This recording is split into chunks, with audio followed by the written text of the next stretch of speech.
بص احنا عايزين نصور الحتت اللي المصريين كانوا معديين وكتبوا على الجبال على الصخور. هي دي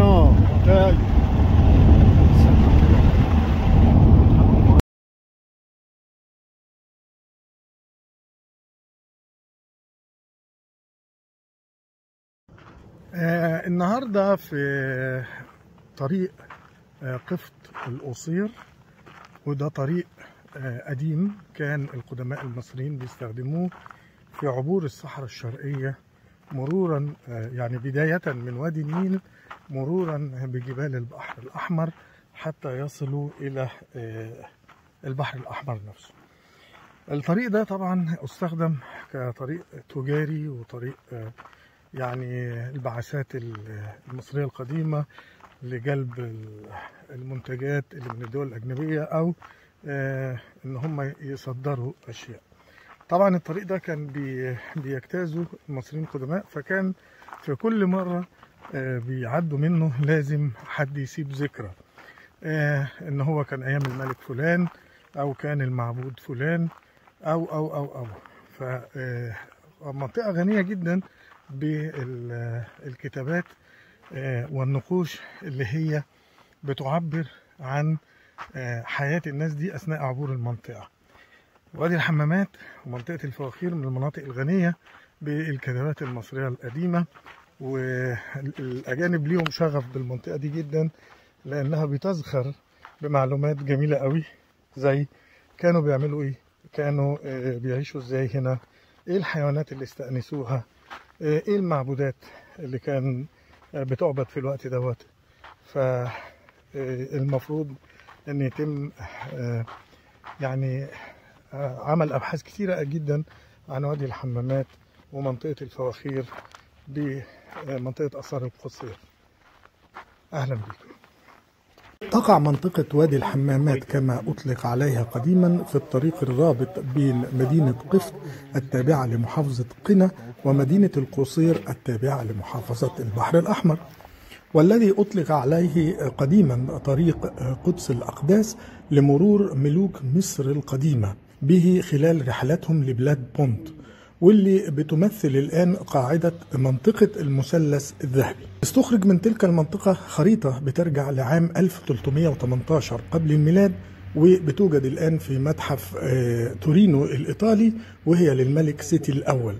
بتوضح جميع المسالك والدروب الجبلية لمناجم الصحراء الشرقية. وتبين من تلك الخريطة أن منطقة وادي الحمامات واللي بتمثل قاعدة المثلث بيوجد بيها 25 منجم من الذهب، وأن الخريطة بتوضح الطرق إلى 130 منجم ذهب بينهم السكري.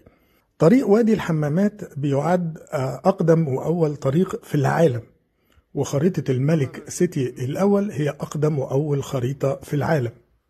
المصري القديم أيضا أول من استخدم التعدين وأول من قدروا قيمة المثلث الذهبي بما يمتلكه.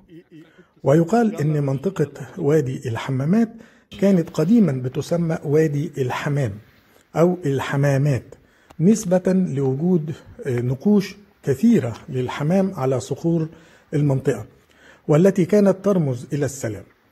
وإن بعض العلماء الأثريين توصلوا إن منطقة وادي الحمامات أو الحمامات زي ما بنقولها دلوقتي كانت قديما بيتم نقل مرتكبي الذنوب والخارجين على القانون إليها لتشغيلهم في استخراج الأحجار اللي بيتم إرسالها إلى مدينة طيبة لبناء المعابد، وهي أحجار البريشيا والبخن والجرانيت.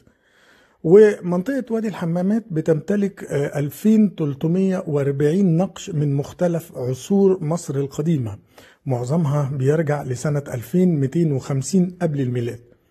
بيمتد الوادي لمسافة حوالي 9 كيلو متر، وبيعتبر وادي الحمامات من ضمن المحطات الثمانية اللي كانت بتمتد من النيل للبحر الأحمر، واللي كان بيستخدمها المصري القديم وصولا للبحر الأحمر للتبادل التجاري بينهم وبين دول أفريقيا.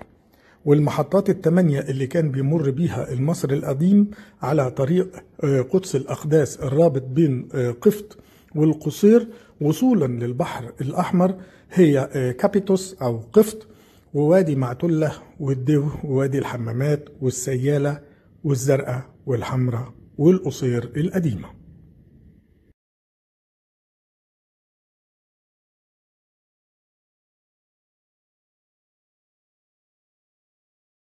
في كتاب خط الملك فاروق. والله فاروق كتبها بخط ايده. 禅王様が自分で هو كتبها بخطه.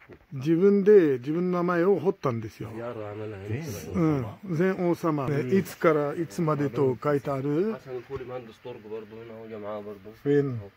حسن الخولي بس 49 مهندس الطرق. مهندس طرق قديم. حسن الخولي مهندس طرق قديم. الشخص الثالث تمام.